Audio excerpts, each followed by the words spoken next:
Kapag nakakita ka ng napakaraming ibon na tila'y lumilipad ng sabay-sabay, mag-ingat ka na kasi baka ito ay isang signos.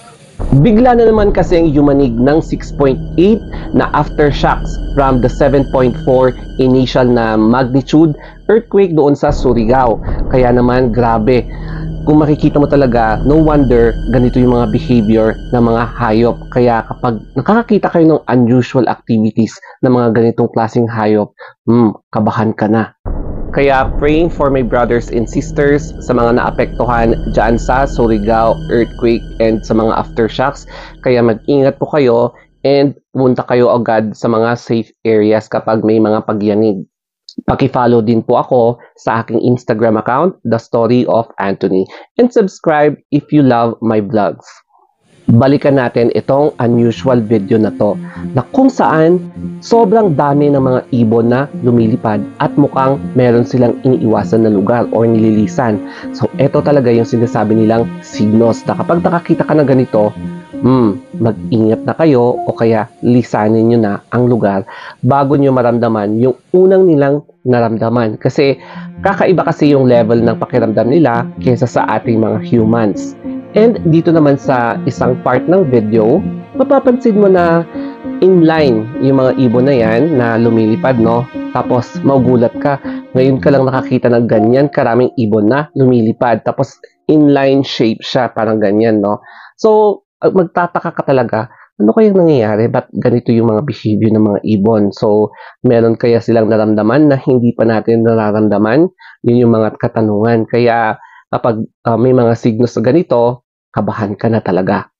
Ito talaga yung nakakatakot, yung mga aftershocks. So, yung inaakala mong okay na after 7.4 initial na shock, yun pala, ang daming aftershocks, no?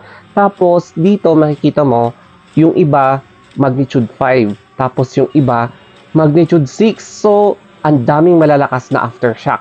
Tapos, yung latest na aftershocks, nangyari kaninang around 3 a.m. in the morning.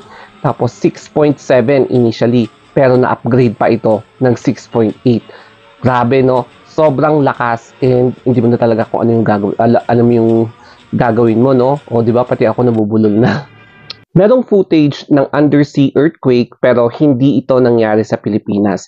Pero since yung epicenter ng main earthquake tsaka yung mga aftershocks ay doon sa sea or sa dagat, parang ganito yung magiging itsura niya. So, tignan nyo itong mga divers. So, ginagawa lang nila yung mga exploration or parang mukhang mga turista ito, no, na may guide na isang professional diver.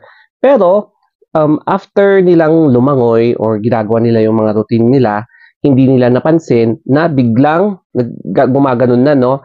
Tapos mapapansin mo yung mga corals, biglang naging alikabok kasi nga lumindol undersea.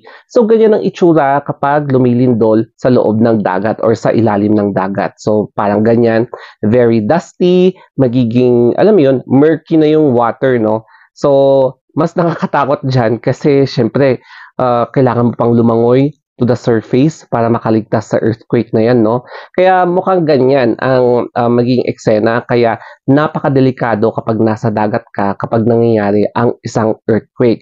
So, ito yung glimpse, no? Ganyan yung parang magkakaroon ka ng idea. Pero hindi yan nangyari dito sa Pilipinas.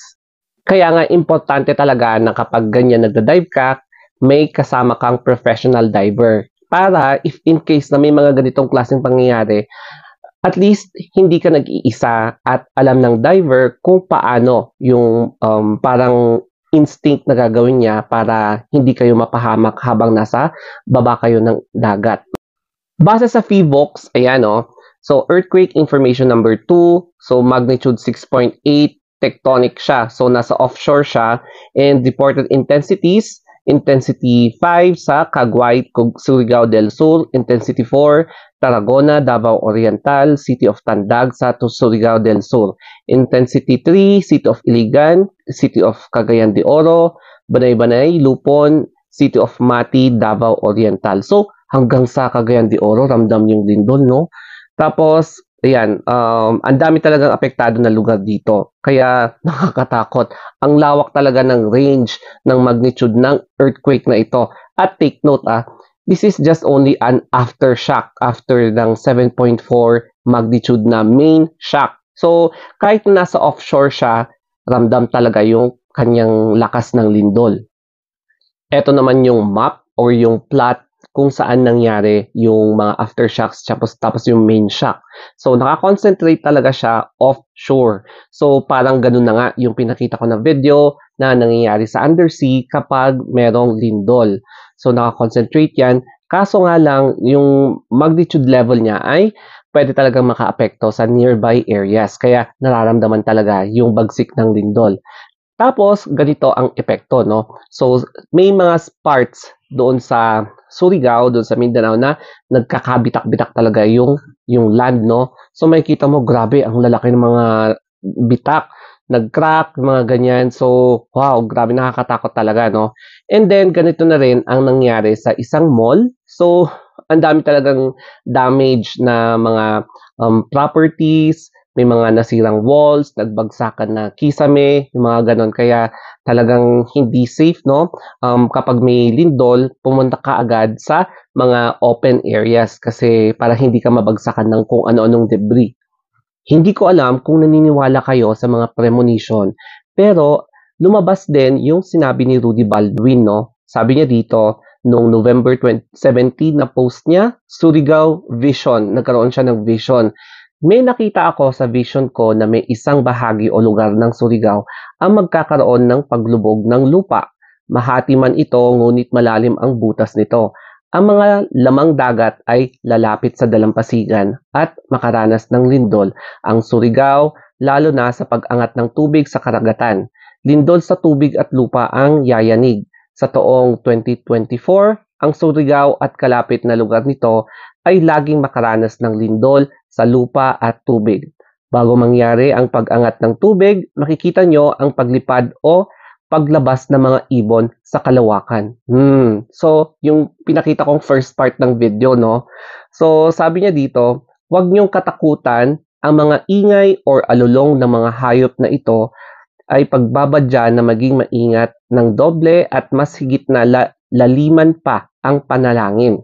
Ayan. So, may nakita akong aksidente din sa karagatan sa Surigao at hindi isang aksidenteng ito na mangyayari pa lamang. Ayan. Lalo na sa lupa at pagsapit ng 2024 na halos buong Pilipinas at ibang bansa ay makakaranas ng ayan. So, walang patid na animoy sumpa sa buong lipunan, maging talamak ang yan. So, basically, magko-concentrate tayo dun sa sinabi niya na Surigao Vision, in which nag-surface siya sa mga SOCMEDs. Itong pinost ni Rudy Baldwin noong November 17 yun, ha? Hindi after ng earthquake. Once again, praying for our brothers and sisters dyan po sa Mindanao, lalong-lalo na sa mga apektado ng lindol, hindi lang sa Surigao, kundi pati na rin sa Sarangani banda. Kasi halos same ata yung magnitude, 6.9 or 6.8 dun sa Sarangani. Malakas din yun, ha? And syempre, dito sa Surigao. So, wag kalimutang mag-pray and wag magpaka-kampante kasi meron at meron pang mga aftershocks niyan dahil fresh na fresh pa rin yung main shock. Kaya sobrang mag-iingat kayo. Laging pumunta kayo sa mga open areas. Wag sa mga, alam mo yon, yung mga structures na medyo hindi okay yung foundation. Kaya, wag kalimutang bumitaw. Basta kumapit lang kayo and hopefully, sana iba yung pag-iingat pa. Thank you nga pala sa mga nanood ng vlogs ko. So, kung nagustuhan nyo, just subscribe para sa more vlogs natin, especially sa mga ganitong trending news and mga pageantry topics. Thank you and have a nice day.